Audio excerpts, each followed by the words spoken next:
এ বিষয়ে আরো জানাতে দুর্ঘটনাস্থল থেকে যুক্ত হচ্ছেন সহকর্মী আতিক মেজবা লগ্ন।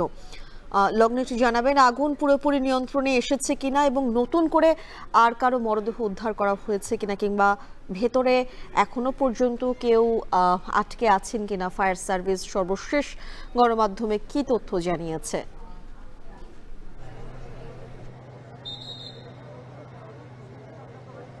প্রথমত বলতে চাই যে ঘটনার প্রায় 9.5 ঘন্টা পেরিয়ে গেছে। 9.5 ঘন্টা পেরিয়ে গেলেও পোশাক শ্রমিক কারখানা যেটা রয়েছে, অর্থাৎ হচ্ছে পোশাক কারখানা যেটি রয়েছে, সেখানে কিন্তু আগুন পুরোপুরি নিভে গেছে। তবে এর অদূরেই যে কেমিক্যাল কারখানা রয়েছে তার ভেতর থেকে কিন্তু এখনও অনবরত ধোঁয়া বেরোচ্ছে। আমি যদি আমরা একটু দেখাই যে এখনও যে কেমিক্যাল কারখানাটি রয়েছে এখানে কিন্তু 9.5 ঘন্টা পরও এখনও অনবরত ধোঁয়া বের হচ্ছে। ফায়ার সার্ভিস কিছুক্ষণ আগে যে ব্রিফ করেছে সেখানে তারা বলেছে যে 16 জনের মরদেহ উদ্ধার করা হয়েছে, সেটি কিন্তু শুধুমাত্র পোশাক কারখানা থেকে। কিন্তু এর অদূরে এর পাশেই যে কেমিক্যালের যে গোডাউন ছিল বা কেমিক্যালের যে কারখানা ছিল সেখান থেকে কিন্তু এখনও অনবরত কিন্তু আমরা দেখতে পাচ্ছি যে সেখান থেকে ধোঁয়া বের হচ্ছে এবং সেই ধোঁয়ার পরিমাণ কিন্তু স্বাভাবিকভাবেই কিন্তু আসলে বেড়েও চলছে।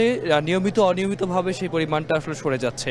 আমরা ফায়ার সার্ভিসকে প্রশ্ন করেছিলাম, ফায়ার সার্ভিস বলেছে যে পোশাক কারখানায় খুব সহজেই তারা আসলে প্রবেশ করতে পারলেও এর পাশে যে কেমিক্যাল কারখানা সেখানে আসলে নিরাপত্তাজনিত সংকটের কারণে ভেতরে প্রবেশ করতে পারছে না।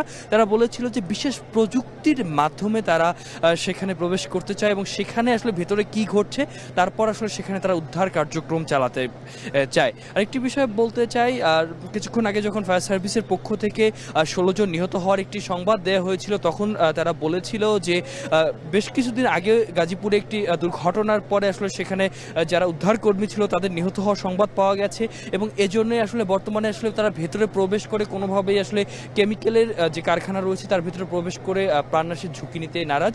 সেক্ষেত্রে তারা বলছেন বিশেষ প্রযুক্তির ব্যবহার করবেন এবং এই প্রযুক্তির ব্যবহার করে সেখানে আসলে তারা সেখান থেকে উদ্ধার কার্যক্রম চালাতে চান।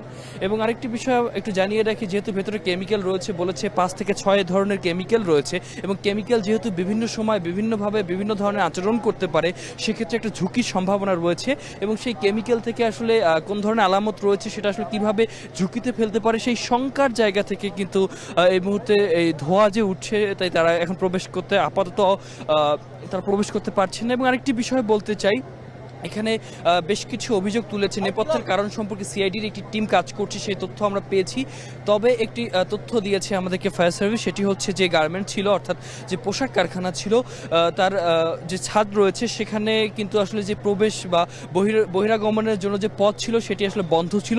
সেক্ষেত্রে তারা ধারণা করছেন সেটাও আসলে অবরুদ্ধ হয়ে যাদের প্রাণনাশ হয়েছে তার অন্যতম কারণ কিনা সেই বিষয়টি বলছে। এবং আমরা আরেকটি প্রশ্ন করেছিলাম, এখানে যে পোশাক কারখানা ছিল একই সাথে হচ্ছে যে কেমিক্যালের যে কারখানা ছিল সেখানে আদৌ কোনো ঝুঁকি রয়েছে কিনা, সেখানে আসলে কোন ধরনের বিষয়াদি রয়েছে সেই বিষয়টি নিয়ে আমরা প্রশ্ন করেছিলাম। তখন কিন্তু তারা যে বিষয়টি বলেছে যে আসলে সেখানে যে পদ্ধতি ছিল বা সেখানে পরিস্থিতিগত যে বিষয়টি ছিল সেটি আমরা জানবার চেষ্টা করেছি। তারা আসলে একটা বিষয় আমাদেরকে স্পষ্টভাবে আমাদেরকে নিশ্চিত করে দিয়েছে যে পোশাক কারখানায় আসলে যারা কর্মরত ছিল তাদের আর কেউ সেখানে নিহত অবস্থায় নেই, তবু তারা পর্যবেক্ষণ চালাবে। এই মুহূর্তে আমরা দেখতে পাচ্ছি যে পুনরায় হয়তো বা ব্রিফ করবেন। পুনরায় ব্রিফের জন্য আমরা দেখছি যে ফায়ার সার্ভিসের পক্ষ থেকে এবং বাংলাদেশ পুলিশের পক্ষ থেকে দেখছি যে অনেকে এসেছেন, পরিদর্শন করেছেন। সেই ব্রিফের পর হয়তো বা বিষয়গুলো সম্পর্কে আমরা স্পষ্ট আরও বিস্তারিতভাবে ধারণা জানবো। সেই ব্রিফ যখন শেষ হবে ব্রিফের পরে হয়তো বা আমরা বিস্তারিতভাবে আরও তথ্য আপনাদেরকে দিতে পারবো। তো মিম, এই ছিল আমার এখান থেকে সর্বশেষ।